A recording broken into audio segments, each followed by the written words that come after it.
Hello students, welcome to the lecture. आज के lecture में आप सभी का स्वागत है। तो आज हम अपने प्रीपोजिशन का पार्ट 3 डिस्कस करेंगे। इससे पहले दो पार्ट्स में हमने अपने प्रीवियस ईयर क्वेश्चंस डिस्कस किए, उनके साथ जो क्वेश्चंस में हमारे कॉन्सेप्ट यूज हुए प्रीपोजिशन को लेके वो हमने डिस्कस किए। अब आगे बढ़ते हैं। अब हम और भी क्वेश्चंस डिस्कस करते हैं और उनके साथ जो भी कॉन्सेप्ट हमारे प्रीपोजिशन में यूज होते हैं हम उनको सीखते हैं, किस तरीके से हम उनमें और तरीके से क्वेश्चंस को यूज कर सकते हैं या क्वेश्चंस को बना सकते हैं और एग्जाम में किस तरीके से क्वेश्चंस पूछे जा सकते हैं।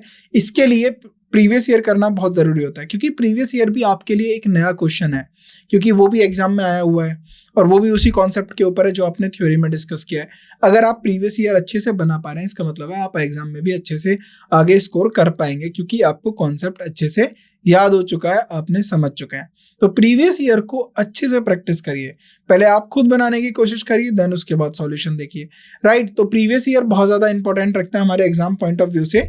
किस तरीके से हमें क्वेश्चन को टैकल करना है, ये भी हमें स्ट्रेटेजी अपने प्रीवियस ईयर क्वेश्चंस पे बनानी होती है। अब आपको प्रीपोजिशन के बारे में मैं थोड़ा डिटेल दे देता हूँ। प्रीपोजिशन किसका पार्ट होता है? हमारे पार्ट्स ऑफ स्पीच का पार्ट होता है। प्रीपोजिशन के साथ जो ऑब्जेक्ट होता है वो नाउन होता है, या नाउन की जगह पे यूज होने वाले दूसरे वर्ड्स, जैसे प्रोनाउन हो गया, जेरेंड हो गया, इस तरीके से। राइट, जो प्रीपोजिशन काम क्या करता है, वो अपने ऑब्जेक्ट और सेंटेंस में दूसरे वर्ड के साथ एक रिलेशन बिल्ड करता है। उन्हीं रिलेशन शोइंग वर्ड्स को हम प्रीपोजिशन बोला करते हैं। कुछ प्रीपोजिशन हमारे फिक्स प्रीपोजिशन होते हैं, जिसके बारे में हमने थ्योरी में अच्छे से डिटेल में पढ़ा है। कुछ प्रीपोजिशन हमारे एज ए कॉन्टेक्स्ट पे डिपेंड करते हैं, कहाँ पर कौन सा प्रीपोजिशन ज्यादा बेटर होगा। इसी चीज को समझने के लिए हम क्वेश्चंस की प्रैक्टिस करते हैं, जो हमने एक्सरसाइज में भी की है और अब हम प्रीवाईक्यू के थ्रू वो क्वेश्चंस और भी करेंगे। सो इस पार्ट में भी हम कुछ क्वेश्चंस प्रैक्टिस करेंगे और उनके साथ क्वेश्चंस को डिस्कस करेंगे। सो क्वेश्चन 1 से हम स्टार्ट करते हैं। Right, now question 1, he tried to open the can by a can driver. Right, देखिए अब कुछ क्वेश्चंस जो है ना वो आपको एरर की फॉर्म में मिलेंगे और कुछ क्वेश्चंस आपको फिल इन द ब्लैंक्स की फॉर्म में मिलेंगे। राइट, या फिर कुछ हो सकते हैं कि आपको पूछा जाएगा कि इसकी जगह पर कौन सा ज्यादा मीनिंग या सूटेबल आंसर है, उस तरीके से। तो 3 टाइप के क्वेश्चंस आपको देखने के लिए एग्जाम में मिलते हैं। उन्हीं 3 टाइप के क्वेश्चंस को हम डिस्कस करेंगे। तो पहला अभी हमारा क्वेश्चन 1 है, वो एरर के ऊपर है। Find the error. Now ABCD आपको 3 पार्ट में एरर फाइंड करनी है। अगर एरर नहीं है तो D पार्ट को हमें करेक्ट कर देना। ये हम करते हैं, आगे भी ऐसा ही करेंगे। नाउ क्वेश्चन 1 को रीड करते हैं और एरर का पता लगाते हैं। ही ट्राई टू ओपन, वो क्या ओपन करने की कोशिश कर रहा है? द कैन, किससे? By a can opener. तो जब भी आप किसी चीज से कोई मदद लेते हैं, किसी चीज को खोलने की मदद लेते हैं, तो बाय नहीं होगा, विद। एक कैन ओपनर के साथ वो जो है कैन को खोल रहा है, तो विद अ कैन ओपनर होगा। सी पार्ट में एरर है, इसको आप ठीक करेंगे। Now question number 2, I went into the bank and withdraw some money. देखिए जब आप बैंक में जाते हो, I went into the bank, अब ये विदड्रॉ नहीं आया, विदड्रू आया है। राइट, तो ड्रू किस लिए आया? क्योंकि ये पास्ट की बात है, वेंट से हमें पता चल रहा है। आई वेंट इनटू द बैंक, वो कहाँ गया? वो बैंक के लिए गया। एंड विदड्रू, और उसने क्या करा? पैसे निकाले थे, कुछ पैसे निकाले थे। तो I went into the bank नहीं होगा, I went to the bank होगा, वो बैंक के लिए गया। Right, I went to the bank and withdrew some money. So into की जगह टू आएगा। Right preposition. ए पार्ट में एरर से हम ठीक करेंगे। Now question number 3, we saw sand sculpture. Sculptures का मतलब क्या होता है? मूर्ति, जो आपने देखा होगा सैंड के थ्रू और किसी और गत्ते के थ्रू। राइट, जो भी आपने सीमेंट के थ्रू जो स्कल्पचर्स देखे, जो मूर्ति बनते देखे, उनको हम बोलते हैं sculptures. We saw sand sculptures in the beach. तो बीच के पास जाते तो क्या होता है कि रेत को बकेट में भर के लोग काफी ज्यादा स्कल्पचर बनाते हैं। राइट, तो वो जो क्या होता है, वो आप उसको एक पर्टिकुलर फॉर्म दोगे सैंड को, जो बीच की सैंड होती है वो एक पर्टिकुलर फॉर्म में शेप आ जाती है। तो वहीं ये बोला गया वी सॉ सैंड जो स्कल्पचर्स हैं इन द बीच। तो आपको बताना है इसमें क्या होगा। तो इन द बीच नहीं होगा, ऑन द बीच। बीच पे देखें आपने। राइट, तो सी में एरर है, इन द बीच नहीं, on the beach. Now question number 4, in the back side of our house we have a rock garden. तो in the back side, right, अगर उनके हाउस के बैक साइड पे क्या है? एक रॉक गार्डन है। तो इन द बैक साइड नहीं होता, एट द बैक साइड होगा। At the back side of our house we have a rock garden. तो ए पार्ट में एरर से आप ठीक करेंगे। Right, now question number 5, many of the famous advertising offices are located at Madison avenue. तो ये क्या बोला गया कि मैनी ऑफ देम। तो मैनी के साथ ऑफ लग गया, बिल्कुल ठीक है, यहाँ पर कोई और एरर नहीं है। तो मैनी ऑफ देम और many of the famous advertising offices, तो फेमस एडवर्टाइजिंग ऑफिसेस में से बहुत सारे कहाँ पर लोकेटेड है, आर लोकेटेड एट, क्या एट आएगा, नहीं, are located on Madison avenue. So Madison avenue पे कहाँ पर है, मेडिसन एवेन्यू पे बहुत सारे एडवर्टाइजिंग ऑफिस हैं, तो C is the right answer. Now question number 6, I met Jane, right, I met Jane, past की बात हो रही है, इन द वे, तो वो जेन से कब मिला, रास्ते पर मिला, तो राइट इन द वे नहीं होगा, ऑन द वे होगा, तो सी पार्ट में एरर है, इसकी इन नहीं होगा, ऑन द वे होगा, राइट। आपने बोला ना yes I am on the way, मैं अभी रास्ते में हूँ, आ ही रहा हूँ, राइट। सो सी पार्ट में एरर है, इसको आप ठीक करेंगे। Now question number 7, it was he who came running in the house with the news about the earthquake.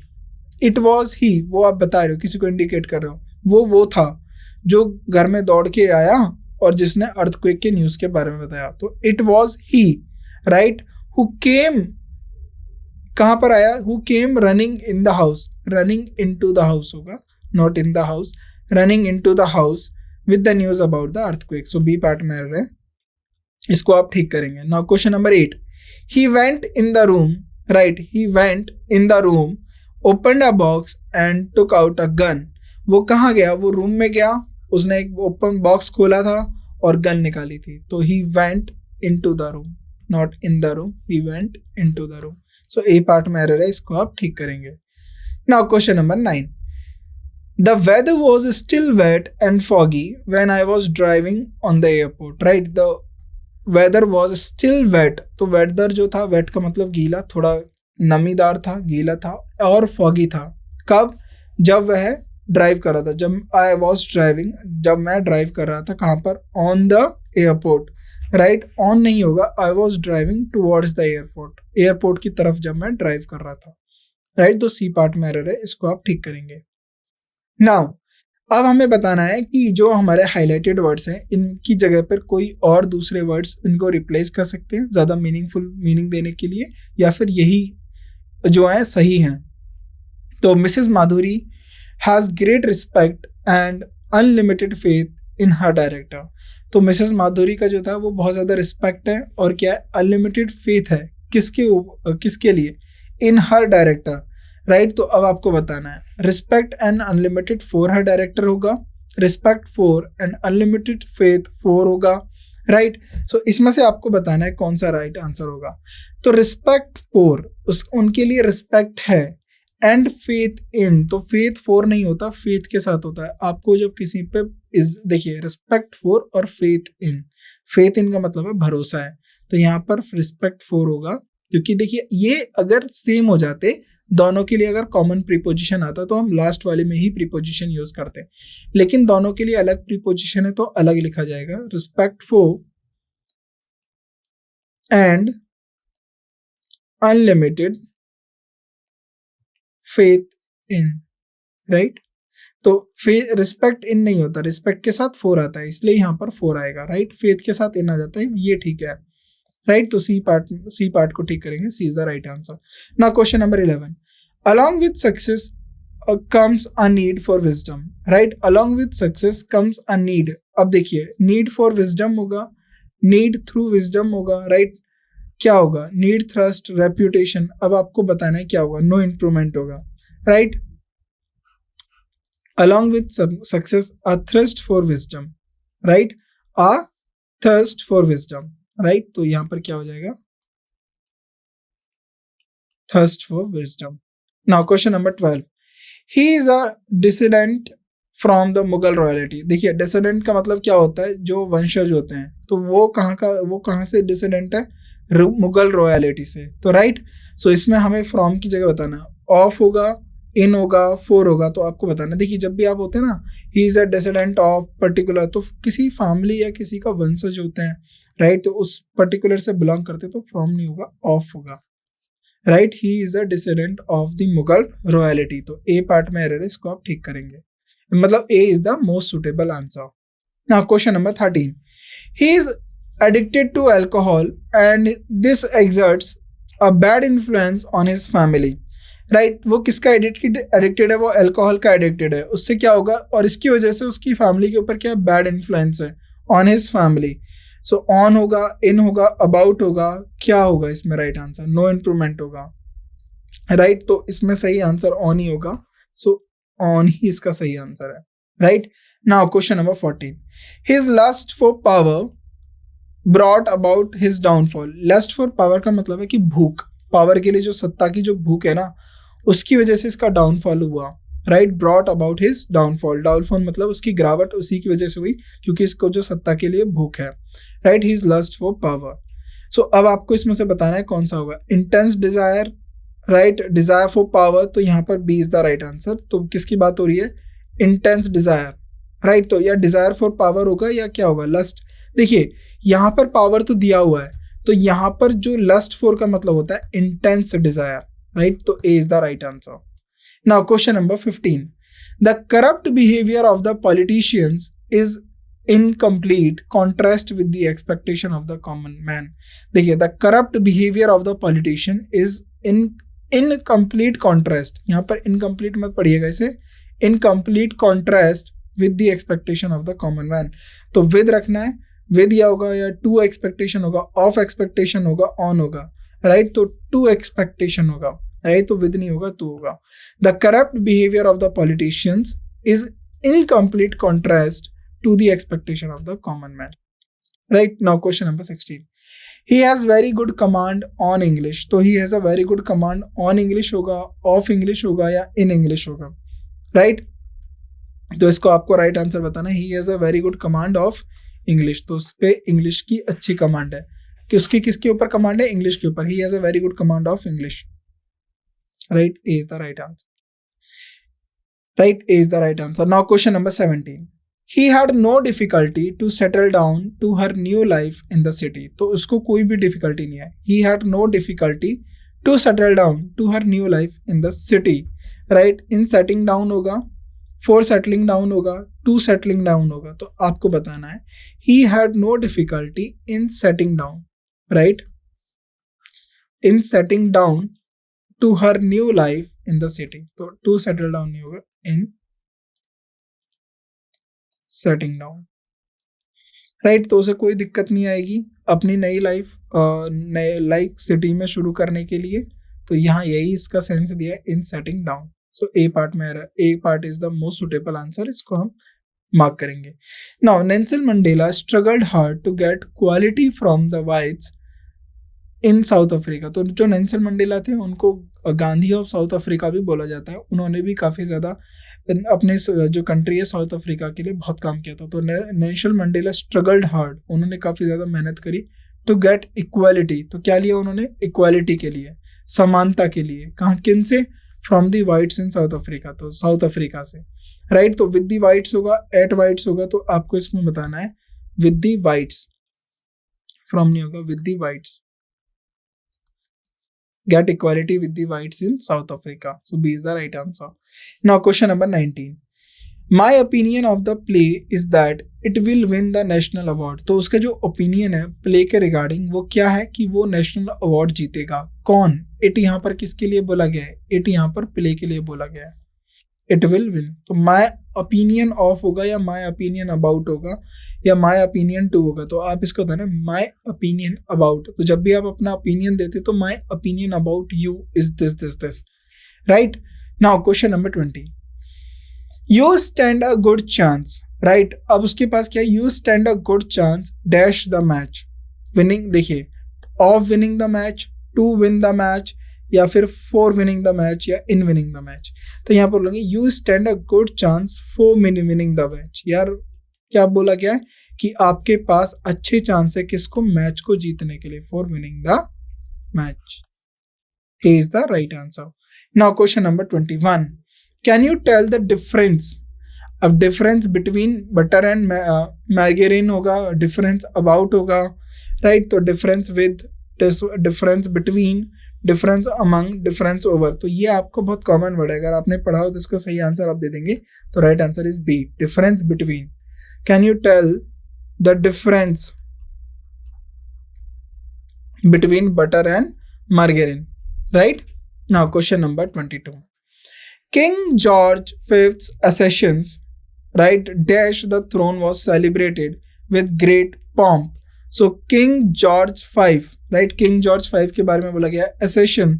अब इसके बाद आगे के बाद प्रीपोजिशन बताना आपको। द थ्रोन, थ्रोन का मतलब होता है तख्त, या फिर जो थ्रोन, तख्त को ही कहते हैं, जिसे राज सिंहासन जो होता है ना, उसको बोलते हैं थ्रोन। तो जब भी थ्रोन किसी को मिलता है, कोई राजा का उत्तराधिकारी अधिकारी होता है, जब उसको थ्रोन देते हैं या उसको तख्त देते हैं, उसका राजगद्दी देते हैं, तो उसको सेलिब्रेट किया गया है। तो यहाँ पर भी वो सेलिब्रेट किया गया था।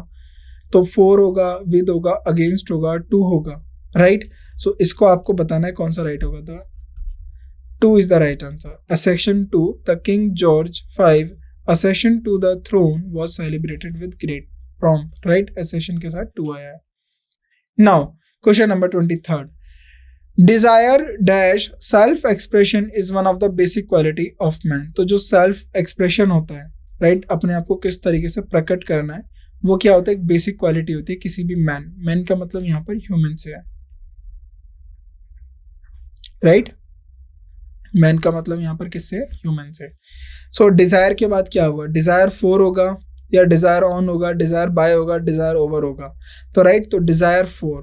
सो desire for self expression, right, जो सेल्फ एक्सप्रेशन का जो डिजायर होता है, या डिजायर फॉर सेल्फ एक्सप्रेशन जो अंदर से होता है कि अपने आप को किस तरीके से प्रकट करें, बात को किस तरीके से रखें, ये बेसिक क्वालिटी होती है किसी भी मैन की, राइट।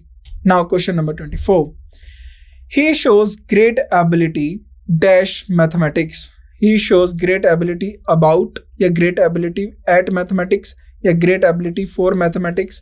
तो आपको बताना है इसका राइट आंसर क्या होगा, या great ability in। तो जब भी आप बात कर रहे हो, he shows great ability in mathematics होगा, उसकी अच्छी क्षमता है, मैथमेटिक्स के बारे में उसकी क्षमता को लेके बात कर रहे हो, तो ability in होगा, ability in mathematics। तो सब्जेक्ट के विषय के ऊपर जानकारी या उसके पकड़ की बात करो, तो जब भी आप सब्जेक्ट से रिलेटेड या किसी कॉन्सेप्ट से रिलेटेड की क्षमता को लेकर बात करो, तो एबिलिटी इन होगा, right. Now question number 25, for a child a blow dash self esteem is a terrible thing. For a child a blow, right, for a child a blow dash self esteem is terrible thing. तो यहाँ पर जो dash की जगह हमें कौन सा preposition use करना है वो बताना है, of, with, to, on, right. तो for a child a blow of self esteem with, या टू, सो इसका राइट आंसर होगा 2। A blow to self esteem is terrible thing, right, so 2 is the right answer. Now question number 26, our ancestors का मतलब पूर्वज, had immense difficulty dash carrying, right, carrying, has immense difficulty किस में आई होगी, इन करिंग, on करिंग, of करिंग, या for करिंग। तो right, has difficulty in, समस्या किस में आई होगी, करिंग में। तो जब भी किसी में समस्या आती है तो इन यूज करते हैं। Now question number 27, universities in Germany and Denmark will have an input dash the project. तो universities in Germany and Denmark का क्या है, हैव एन इनपुट। अब प्रोजेक्ट के रिगार्डिंग है, क्योंकि प्रोजेक्ट यहाँ पर एक नाउन आ गया है, तो उसके लिए एक प्रीपोजिशन होगा, इनपुट फॉर होगा, इनपुट इनटू होगा, इनपुट अबाउट होगा, इनपुट एट होगा, राइट। तो आपको बताना है इसमें राइट प्रीपोजिशन कौन सा होगा, input for.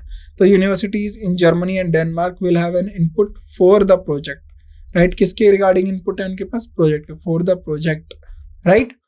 Now question number 28, we must eliminate the dash rich and poor, which eliminate the disparity between, या disparity for, या disparity in, या disparity from, right। तो आपको बताना है, तो we have disparity, जो भेदभाव है, right, rich और poor का, वो हमें eliminate करना है। तो disparity between rich and poor, right,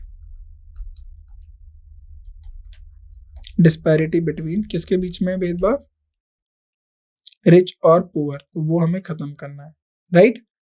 Now question number 29, I think I have no dash what she does। no control for, या control with, या no control on, या no control over। so I think I have no control over, यानी मेरा उसके ऊपर कोई control नहीं है। कंट्रोल ओवर का मतलब है कि जब आपके ऊपर किसी की पकड़ नहीं होती है, राइट, तो कोई अपने इच्छाओं के अनुसार कुछ भी करे और आप असमर्थ हो, तो यानी आप उसके बोलोगे I have no control over what she does. तो मेरा उसके ऊपर कोई कंट्रोल नहीं है जो उसने कुछ किया, राइट, वो उसकी खुद की इच्छा रही होगी, राइट। तो इस तरीके से यहाँ पर क्या होगा, कंट्रोल ओवर होगा, नाउ क्वेश्चन नंबर 30, सो ये लास्ट क्वेश्चन है। Our laxity in duty increases with our aversion for work, right. Our laxity, अब आपको ये एरर बताना है क्या होगा। Our laxity in duty increase with our aversion for work नहीं होता, अवर्जन के साथ आता है टू, ये फिक्स्ड प्रीपोजिशन है। अवर्जन के साथ क्या आएगा, टू। तो आपको होमवर्क क्या करना है, आपको फिक्स्ड प्रीपोजिशन याद करना है जो हमने थ्योरी में करवाया है। उस वक्त भी मैंने आपको बोला था कि आपको फिक्स्ड प्रीपोजिशन पढ़ना है और आपको ये आने चाहिए, तो आपको फिक्स्ड प्रीपोजिशन पढ़ना है, क्योंकि फिक्स्ड प्रीपोजिशन बहुत ज़्यादा कॉमनली एग्जाम में पूछे जाते हैं और वहाँ से क्वेश्चंस काफ़ी बनते हैं। सो ये जो 30 क्वेश्चंस करे हमने, इनको आप खुद भी प्रैक्टिस करिए, राइट। फिक्स्ड प्रीपोजिशन करिए, बहुत ज़्यादा क्वेश्चंस अब आपको आगे फिक्स्ड प्रीपोजिशन पे देखने के लिए मिलेंगे, क्योंकि एग्जाम में काफ़ी बार पूछा गया है। क्योंकि फिक्स्ड प्रीपोजिशन क्या होता है, अपने साथ 2 कैरी करेगा, 4 कैरी करेगा, अकॉर्डिंग टू द मीनिंग होते हैं। तो वहाँ पर अगर फिक्स्ड कोई प्रीपोजिशन आ गया तो यानी उसका जो मीनिंग है वो पर्टिकुलरली किसी कॉन्टेक्स्ट के अंदर फिक्स्ड है, राइट। तो इस तरीके से आपको उनको याद रखना है और आगे भी हम प्रीपोजिशन के क्वेश्चंस करेंगे, राइट। तो आप थ्योरी को अच्छे से पढ़िए, जो प्रीवियस ईयर आप करते आ रहे हैं उनको और अच्छे से पढ़िए, इससे ज़्यादा आपको आगे के लिए जो क्वेश्चंस होते हैं वो ईजी हो जाते हैं। तो इस पार्ट को हम यहीं रोकते हैं। Thank you so much.